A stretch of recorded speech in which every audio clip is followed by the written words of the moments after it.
Hello friends, स्वागत है आपका अपने चैनल स्टार पढ़ाई में। और आज हम देखने जा रहे हैं मास्टर थ्योरम। अभी मास्टर थ्योरम में बहुत ही इम्पोर्टेंट टॉपिक है। मैं ऐसा क्यों कह रहा हूँ, क्योंकि गेट में क्या होगा, आपसे बोला जाएगा कि आपको एक इक्वेशन दे दी जाएगी, रिलेशन दे दिया जाएगा, उसका बोला जाएगा टाइम कॉम्प्लेक्सिटी निकालनी। अब ये निकालना ना इतना आसान नहीं है जितना ही लगता है, ठीक है। इसमें मैंने देखा है बहुत बच्चे स्ट्रगल भी करते हैं, पर एक बार अगर समझ आ जाए तो इससे आसान भी कुछ नहीं है, ठीक है। सबसे पहले देखिए, रिकरेंस रिलेशन अगर सॉल्व करना है ना, तो फॉर्म क्या होनी चाहिए, फॉर्म ही होनी चाहिए, ठीक है। यही फॉर्म अगर होगी तभी आप ये मास्टर थ्योरम लगा सकते हैं, अदरवाइज अवॉइड कीजिएगा कि नहीं लगने वाली। अब एक हमें किस किस में हेल्प करते हैं टाइम कॉम्प्लेक्सिटी फाइंड करने में, जो मैंने बताया कि गेट में आपको सीधा क्वेश्चन देंगे। एक हो सकता है मर्ज सॉर्ट होता है ना, जो हमने पढ़ा क्विक सॉर्ट, उनकी जो रिकरेंस रिलेशन होता है ना, उसका आपको बोल दिया जाएगा इसकी टाइम कॉम्प्लेक्सिटी निकालनी, तो आपको वो निकालनी पड़ेगी। क्योंकि आप सबके रिकरेंस रिलेशन याद नहीं रखते, आप इसका याद नहीं रखते, इसका याद नहीं रखते, इसका याद नहीं रख सकते, इसका भी याद नहीं रख सकते। तो बेस्ट वे क्या है, रटने से नहीं होगा, आपको क्या करना है, आपको निकालना आना चाहिए कि आप 2 सेकंड 2 मिनट 2 सेकंड में निकाल पाए, ठीक है। तो सबका मतलब बता दें, तो देखिए ए हमें क्या बताता है यहाँ पर, नंबर ऑफ सब प्रॉब्लम कि कितने हिस्सों में वो डिवाइड होगी। मैंने बताया था ना कि कैसे होता है, देखिए ऐसे डिवाइड होता रहता है, फिर हम क्या करते हैं कॉम्प्यूटर करते हैं, ठीक है। डिवाइड होगा फिर कॉम्प्यूटर होगा, तो ऐसे ही होता है ये नंबर ऑफ ईच सब प्रॉब्लम की कितना साइज है, क्या है। ये वर्क जो आउटसाइड होता है, जैसे मर्जिंग हो गई, स्प्लिटिंग हो गई, ठीक है। अब अगर आपको मेरे हैंड के नोट्स चाहिए तो आपको क्या करना है, टेलीग्राम ज्वाइन कर लेना है, मैं वहीं पे डाल दूंगा ये सब, और मैंने डाल भी रखे इंपॉर्टेंट क्वेश्चंस, तो आपको कुछ नहीं करना है, डिस्क्रिप्शन में लिंक होगी टेलीग्राम की, वहां पे ज्वाइन कर लीजिएगा।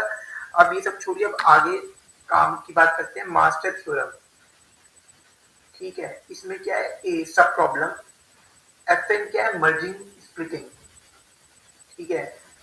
अब यहाँ पे देखोगे ए क्या है हमारा, सब प्रॉब्लम की कितनी सब प्रॉब्लम में डिवाइड हुई है, ये जो बड़ी प्रॉब्लम है, ठीक है। अब आपको ऐसा समझ नहीं आएगा, आपको ना 3 केसेस याद रखने हैं यहाँ पे। कौन कौन से 3 केसेस मैं बता रहा हूँ, देखिए। एफ एन अगर ये है तो टाइम कॉम्प्लेक्सिटी आपकी ये बनेगी, ठीक है। अगर एफ एन ये है तो आपकी टाइम कॉम्प्लेक्सिटी ये बनेगी, तब जब के ये है या फिर के नेगेटिव है तो आपकी यही बनेगी, ठीक है। तो ये अभी तो आपको समझ नहीं आ रहा, तो मैं मानता हूँ भी आपको कुछ समझ नहीं आएगा, क्यों, क्योंकि मैं क्वेश्चन कराऊंगा उसके साथ साथ आपको समझ आएगा। लेकिन आप ये याद रखिए कि आपको केसेस याद करने, ये बहुत ही सिंपल केसेस है यार। अभी आप पहली बार देख रहे हो तो आपको लग रहा होगा इनमें कुछ नहीं, ठीक है। अगर जब ये दोनों केसेस नहीं हो पाते ना, तो हम ज्यादा तीसरे केसेस पे, ठीक है। तो तीसरा केस क्या कहते हैं, अगर ये है तो, और ये है तो ये वाली टाइम कॉम्प्लेक्सिटी होगी सीधा एफ एन, ठीक है। तो अभी इन सबके बारे में पढ़ेंगे एग्जाम्पल के साथ, ठीक है। अब मैं क्या करता हूँ, एक एग्जाम्पल ले लेते हैं फर्स्ट, ठीक है। पहला एग्जाम्पल लेता हूँ मैं, ध्यान समझिएगा, बहुत सिंपल है।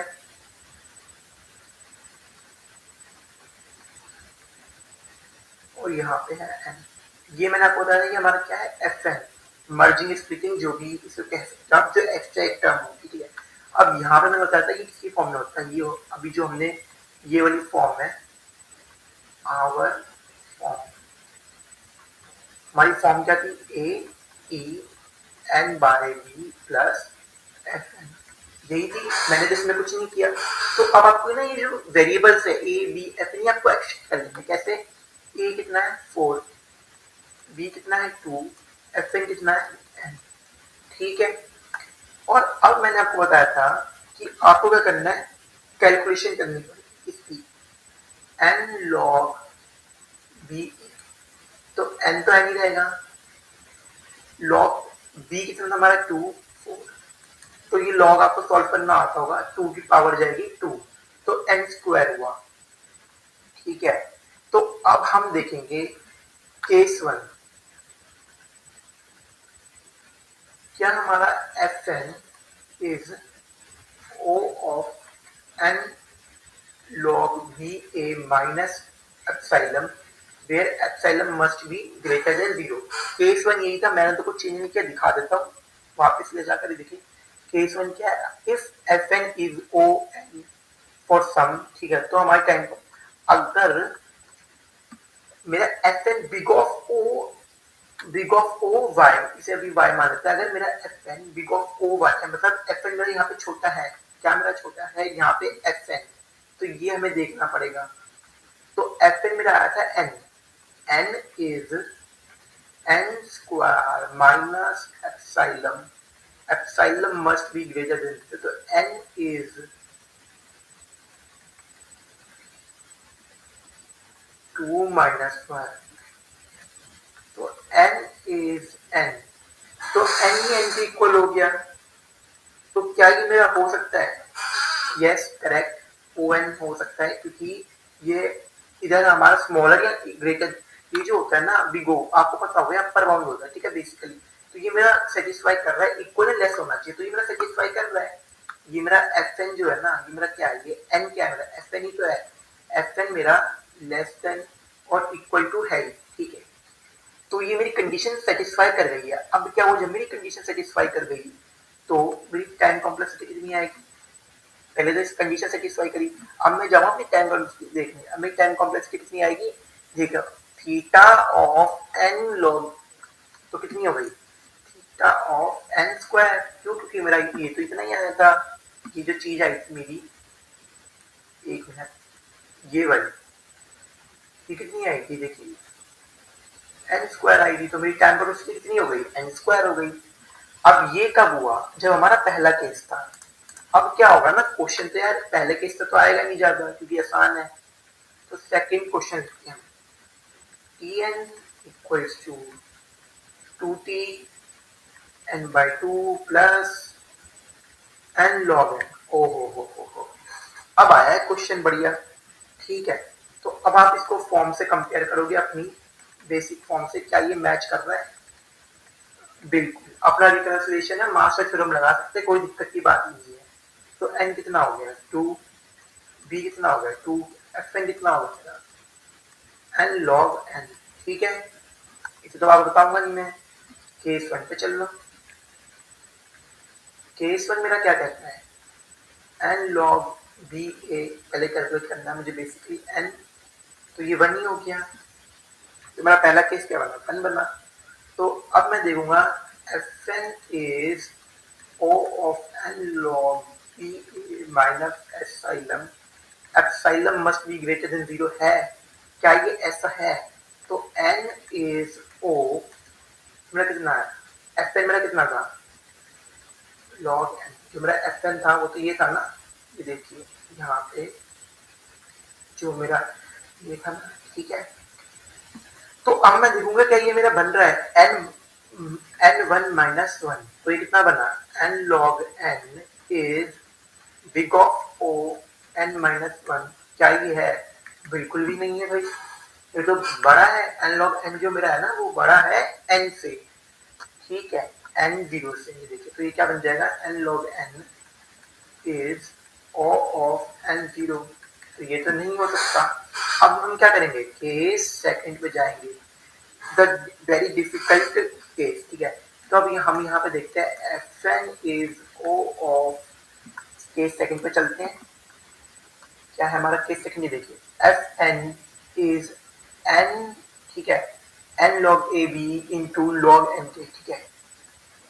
ये सब आपको याद रखना पड़ेगा, क्योंकि भाई ये सब ना याद होना चाहिए, इसके बिना तो कुछ नहीं हो पाएगा, चाहे कितना ही समझ के चल, ठीक है। अब इसके भी दो केस बनते हैं भाई, फर्स्ट के ग्रेटर देन 0 या फिर के इक्वल्स टू माइनस, ठीक है। तो दो केस बनते हैं, इसके भी देखेंगे कि कौन सा केस बन रहा है, लेकिन पहले fn को इसके बराबर रख के देखते हैं, इज fn ये वाला है ना, fn चीज, ठीक है। n ऑफ log कितना निकला था, 1 निकला था, इंटू log ऑफ n के, अब मैं यहाँ पे k को क्या रखा, ठीक है, सोचने वाली बात है, आप बताओ क्या रखें। यहाँ पर मैं k को, अगर मुझे इसके इक्वली बनाना है तो 1 रख सकता हूँ, बिल्कुल रख सकता हूँ कि नहीं रख सकता, आप बताइए, रख सकता हूँ। तो यहाँ पे मैं k को 1 ले लेता हूँ, तो ये मेरा पहला केस हुआ है, तो मेरा, तो n log n क्योंकि मेरे को क्या अपर बाउंड है ना, ग्रेटर देन और लेस देन, तो ये क्या हुआ n log n 1, तो ये तो सही है, कंडीशन सेटिस्फाई कर रही है। टाइम कॉम्प्लेक्सिटी कितनी बनी इसकी फर्स्ट केस में, थीटा थीटा सी बनती है। तो मैं दोबारा जाऊंगा अपने केस देखने, मेरा केस क्या है, ये रहा मेरा, अगर मेरा k ग्रेटर देन और इक्वल टू 0 है तो मेरा ये टाइम कॉम्प्लेक्सिटी बनेगी वो बनेगी n log a, मतलब k में बेसिकली +1 हो जाएगा, तो कुछ नहीं है, k में +1 होगा तो n log n square, simple. वो मेरी जो टाइम कॉम्प्लेक्सिटी होगी वो होगी दिस वन। तो एक मैं क्या करता हूँ, आपको घर पे एक क्वेश्चन करने के लिए दे देता हूँ ताकि आपको प्रैक्टिस हो जाए, और अगर कुछ ना समझ आए इस क्वेश्चन में तो कमेंट कर लेना। सिंपल क्वेश्चन है, होमवर्क ले रख लो, और बेसिक है, आपको कुछ नहीं करना, पहला केस देखना है, सेकंड केस देखना है, मतलब इससे आसान चीज क्या होगी यार, कि देखो बस अगर आपको एक बार केसेस याद हो गए ना तो ये क्वेश्चन कुछ नहीं है।